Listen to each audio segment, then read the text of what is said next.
Welcome to Fakin It, the only show where you can laugh along with the crowd. I'm your host Jackson, and today we have 3 great stories for you, starting off with a new coronavirus vaccine.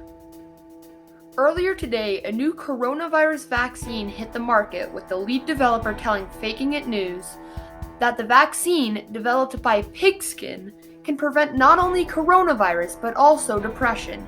We are not sure about that last one, but what we are sure about is after it was put into stores and distributed nationwide, 80% of the people who took Piginsta developed symptoms similar to that of the bubonic plague. The lead developer, who actually turned out to be none other than Hillary Clinton, was charged with faking test results and 7th-degree murder. This incident puts her on the top 10 kill list among all Americans. This also coaxed many anti-vaxxers to storm the White House and drop the biggest "I told you so" the world has ever seen. This next story follows the incredible story of a Florida man who was charged of riding a school bus through a NASCAR event was recently found in Great Britain. Here's Faking It Great Britain correspondent Jerry with the story. Thanks, Jackson. I'm Jerry. You may have seen me casting baseball games, but Faking It just picked me up. So here's the story. The same Florida man who drove a school bus in the middle of a NASCAR event was recently spotted in the UK trying to assassinate Boris Johnson, the Prime Minister. He got close to Boris by pretending to be a royal guard, but only failed because a passing bird thought his hat was a nest, and not only settled down, but also laid his eggs, which impossibly hatched in 5 minutes. These birds then flew in the Florida man's face, causing him to stab common sense, the book that is, instead of Boris.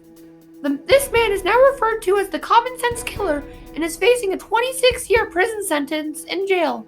Back to you, Jackson.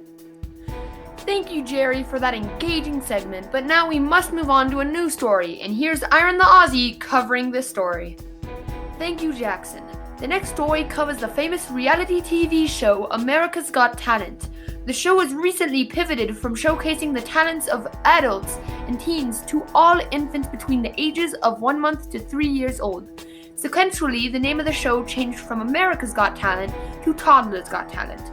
Show producers said they made this decision because the talent of the competitors was slowly decreasing as the show got more stale.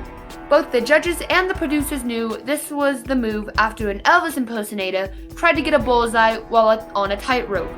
The act ended an expensive hospital visit for Elvis.